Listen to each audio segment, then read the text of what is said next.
Welcome back to our channel. তো আজকে আমরা যাচ্ছি হচ্ছে কি দেবী, ভামরি দেবী মন্দির বেলাগোপা। তা আমাদের প্রিয়ভূষণ ক্রিয়েটার্স চ্যানেলে তোমাদের সবাইকে স্বাগত জানাই। আজকে আমরা ভামরি দেবী মন্দিরে ব্লগ বানাতে যাচ্ছি একটি বিশেষ উদ্দেশ্যটি বলে আমাদের গান্ধীর একটা ব্যাপার আছে, সেই ব্যাপারটা নিয়ে। তো সন্ধ্যার আগে আমাদের ওখানে পৌঁছাতে হবে, বেশি কথা না বলে আমরা পৌঁছাচ্ছি। তো দেখতে থাকো ব্লগটা, সাথে থাকো। তো চলো, এখন আমরা যাচ্ছি ভেলাকোবার ভামরি দেবী মন্দিরে, যেখানে সতী মায়ের বাম পাটি পড়েছিল। 51টি সতীপীঠের মধ্যে এটিও একটি অন্যতম পীঠ, তাই এখানকার মা ভামরি দেবী নামে পরিচিত। চলুন এবার মন্দিরের পথে এগোনো যাক।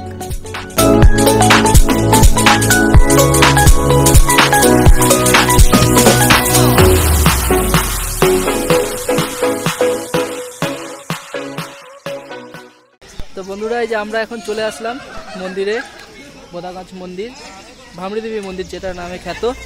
তো এখন ওখানে প্রায় অন্ধকার হয়ে গেছে, তো আমরা বেশি দিন দেরি না করে আমরা এখন ভেতরে প্রবেশ করবো মন্দিরে। আর আমাদের গান্ধী বাবাজি পুজো দিবে মায়ের। তো চলুন ভিডিওটি দেখাচ্ছি আপনাদের। এই যে দেখতে পাচ্ছি এখানে মাংকি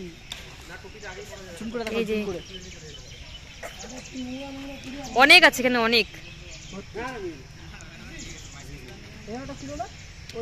ওই যে এখানে অনেক, ওই যে গাড়িতে বসে আছে, এই যে আরেকজন গাড়ি চালাবে।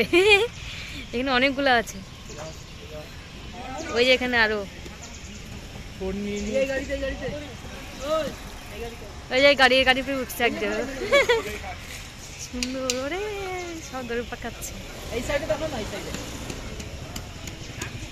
যাও না, মোবাইল কাই নিবে না না, ওরে বাবা ঝাঁক ধরে আসবে মোবাইল কাড়ার জন্য, তখন ভাগবা। হয়েছে চলো চলো, মোবাইল কাড়িয়ে নিবে, মোবাইল বন্ধ করবে, মোবাইল বন্ধ করবে। শুরুতেই দেখতে পেলাম মন্দিরের সামনে পুজোর ডালা সাজিয়ে রাখা আছে। আমরা এখন মায়ের মন্দিরে পুজো দেওয়ার জন্য একটি দোকানে পুজোর উপকরণ কেনার জন্য দাঁড়ালাম। আমাদের মন্দিরে আস্তে আস্তে প্রায় সন্ধে হয়ে যাওয়ায় আমরা একটি মাত্র দোকানই খোলা পেয়েছি। এই দোকানে পুজো দেওয়ার মতো সমস্ত উপকরণ মাত্র 100 টাকাতে আপনারা পেয়ে যাবেন। চলুন দোকানদারের কাছ থেকে মন্দিরের পুজো সম্বন্ধে কিছু জেনে নেওয়া যাক।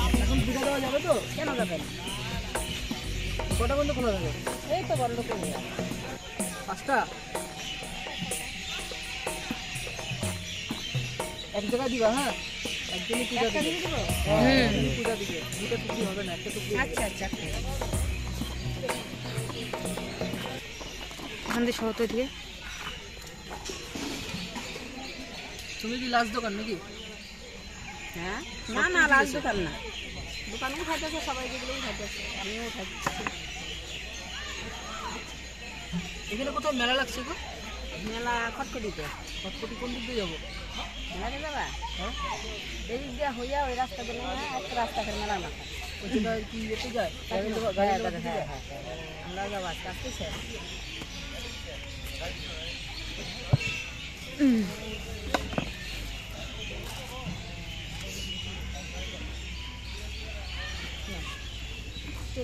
এই যে গান্ধী নাও, কতগুলো 100 টাকা? গান্ধী আসে না তো, আড়ালে দাঁড়ায় আছে গান্ধী। গান্ধী সামনে আগাও। অন্ধকার দেখা যাবে গান্ধী একটু আগে সলাই আছে, ও সলাই দিছে। চলো প্রদীপটা নাও গান্ধী, যে প্রদীপ তাতে যাও, গেট বলে বন্ধ করে দিল।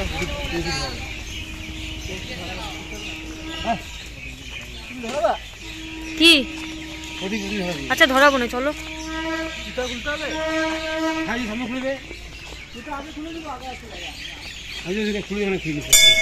চলুন এই মন্দিরের পুরনো কথা একটু আলোচনা করা যাক। এই মন্দিরটি স্থাপিত হয়েছিল প্রায় 1937 থেকে 38 সালে এবং সেই সময় লাল বাবা বলে একজন তান্ত্রিক ছিল, যার কাছে মা স্বপ্নে আসেন এবং তারপরই এই মন্দিরটি প্রতিষ্ঠিত হয়।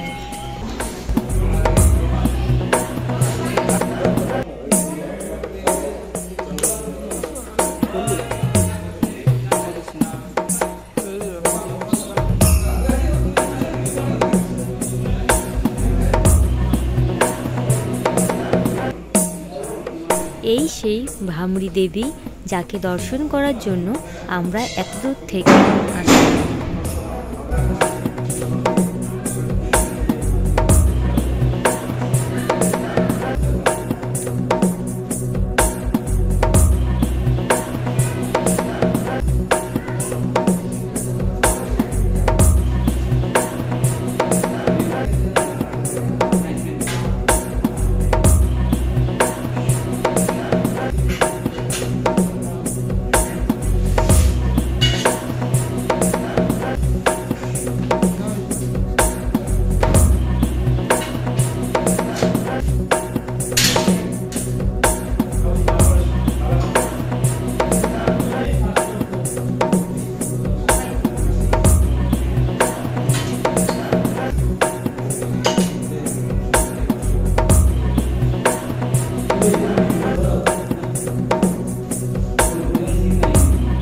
এখানে ঠাকুরের পায়ে ছোঁয়া দেয়।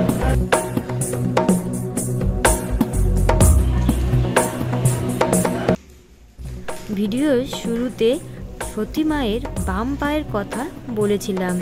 এই সেই মায়ের বাম পা, যা মন্দিরে বিরাজমান।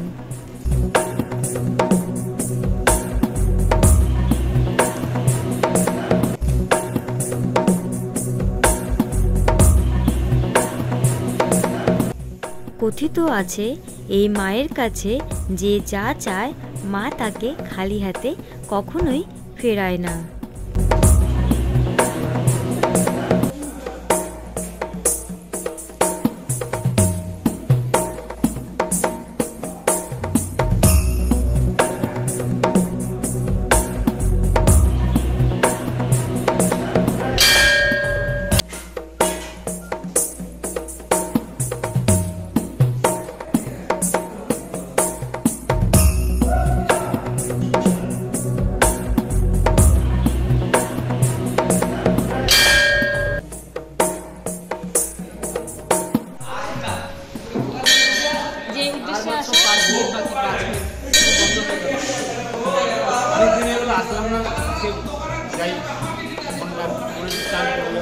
আর আমাদেরও আশাইতে ছিল যদি থাকে মানে 5 মিনিটে কাজ হয়ে যাবে, সেটা আমাদের হয়ে গেল।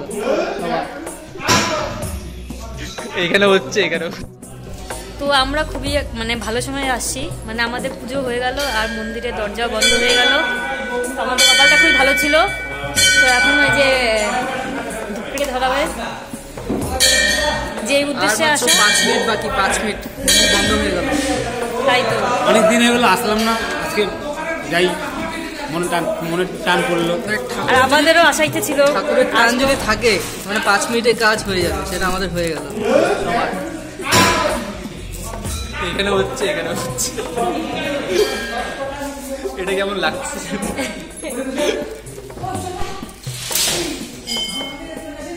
এখন বাজে প্রায় মানে 5টা হবে না ভাই? এখন 5টা 10। তার মানে এই 5টা 10, 15 এর মধ্যে মানে মন্দির বন্ধ হয়ে যায়।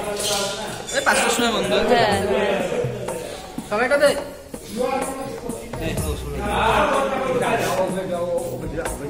ওই যে বন্ধ করে দিলে বের হয়ে যেতে হলো। আমাদের ছোটি তো পাশে, ওদিক দিয়ে ঠিক আছে।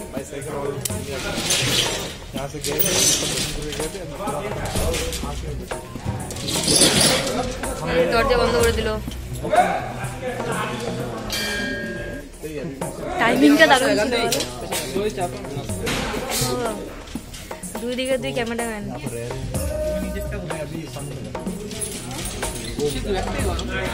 না, 40 তো ভালো আছে।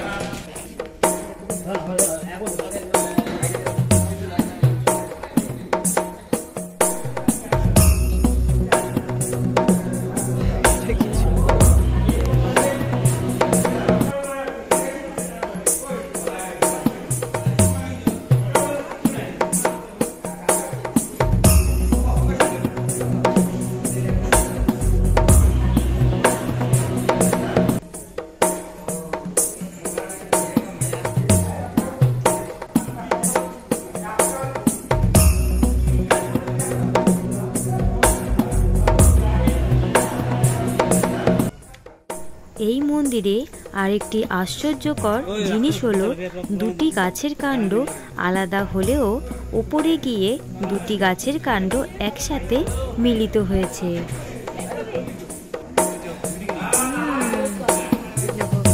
এদিকে ফটো তোলা হচ্ছে আর ওদিকেও সুন্দরভাবে কি যেন খাচ্ছে। তো আমরা এই মন্দিরে আমার বিয়ের আগে একবার এসেছিলাম, বিয়ের পরও 1-2বার এসেছিলাম। তো এই যে ওরা ফটো তুলছে। তো এবার ছিল ইচ্ছা আসার, কিন্তু যখন গান্ধী বলল যে ও আসবে তখন একবারে রাজি চলে আসলাম মন্দিরে। আবার বাবা দেখো দেখো দেখো দেখো দেখো কোথায়, ওই যে দেখো কি অবস্থা, কত একটা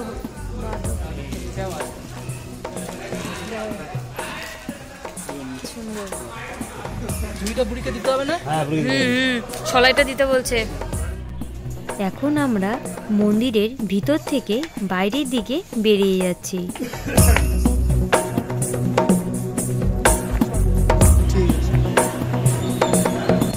বাইরে বেরিয়ে দেখতে পেলাম একটি বিশাল আকৃতির শিব ঠাকুরের মূর্তি, যা এখানকার তৃতীয় আশ্চর্যকর বিষয়।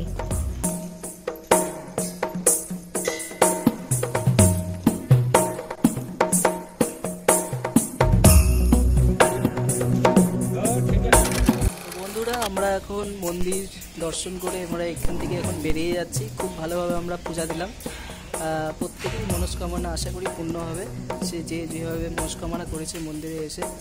তো আজকের মতো ব্লগ আমরা এখানেই শেষ করছি।